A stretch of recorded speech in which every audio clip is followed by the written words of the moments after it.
But I guess the first question I'd have to ask of the appropriators on this committee is, why are we actually here today? What is our role now as appropriators? In the last 6 months, we've seen President Trump propose a dramatic diminishment in the power of this committee and of the Congress.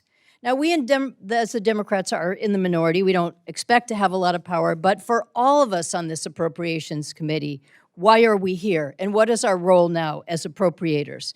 You know, everyone is so fond of saying there are Republicans and Democrats and appropriators, but really, are there appropriators anymore? Do we actually have a role in this Congress, and do we have any more power? Last week, the majority passed the rescissions package through the House, the Senate, back to the House again. And that bill eliminated spending that we had negotiated over the prior years. The hard work that we do every day in this committee, the hard work you're doing right now, the snacks that you eat, the candy that's going into your mouth, the amount of time that we take, that is all gone when we pass a rescissions bill. And how will it be any different once we pass this bill or the other bills we intend to pass this week? I truly appreciate Chairman Cole's efforts to have this committee work through these bills and pass these bills. But the question is, what are we doing? And do we have any power left anymore? Now, this bill, like so many others, will continue the damage and the cuts that this president has done over the first 6 months of his presidency. I believe what he has done is illegal, these funding frees and rescissions, and the compound damage he has done to our agencies and our states and communities is something we will be dealing with for years. This bill in particular at the EPA cuts the funding to the states for water infrastructure by 62%, cuts grant programs that fund our state environmental programs, and slashes the EPA by 23%. Nobody benefits when we make those levels of cuts. Our states still have to do the work of water infrastructure, of permitting. And the cuts in this bill, coupled with the rescissions in the big ugly bill, will debilitate America's ability to address the climate crisis, or to address our infrastructure needs, or to make sure our vital needs in our states of permitting will be enacted. This presidency, this administration is no longer just in denial. It is actively dismissing the government's climate work and our vital environmental work. And this is work that needs to be done if we want to make sure we have a planet to hand over to our children and grandchildren. Now, at the National Park Service, this bill cuts $213 million. And this is in addition to what happened in the big ugly bill, where nearly $500 million was rescinded from our national parks and our public lands.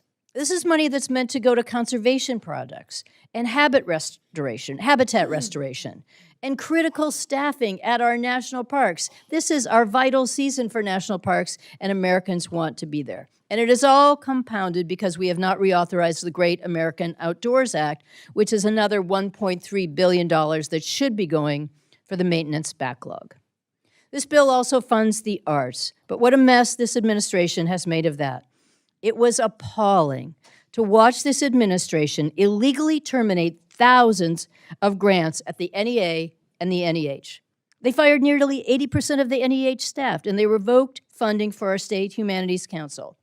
This is money that's meant to go to our communities, to our artists and workers, to kids in rural schools, to local economies that rely on cultural institutions and that don't have a lot of other sources for funding. They've cut the Smithsonian by 12%, the National Gallery by 11%. By cutting these funds and sidelining anything that they deem artistically and culturally offensive, they are gutting our arts and cultural institutions. I am relieved, and I'm grateful to the chair of the subcommittee and the full committee that funding for tribal programs didn't suffer the same cuts. And I appreciate that bipartisan cooperation and understanding of our treaty and trust obligation.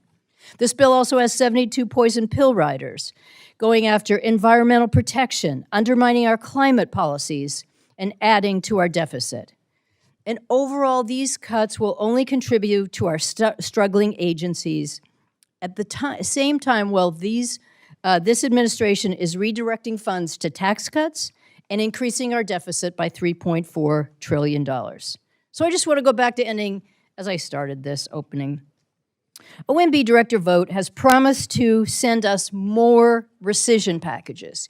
Each time we pass a rescission package, we wipe out all the hard work we do negotiating in this committee.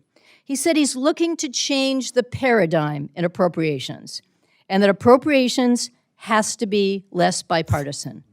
When's the last time one of your constituents came up to you and said, you people should be less bipartisan. You people should fight more, bicker more, and do less of what we ask you to do? How often do you hear that? Now, we're appropriators, and we're all proud to get to this moment when we actually get to serve on this committee. So let's do our job. Let's be appropriators, and let's fight back for the power that goes to this committee and to our Congress. I encourage you to oppose this bill, unfortunately, and I yield back my time.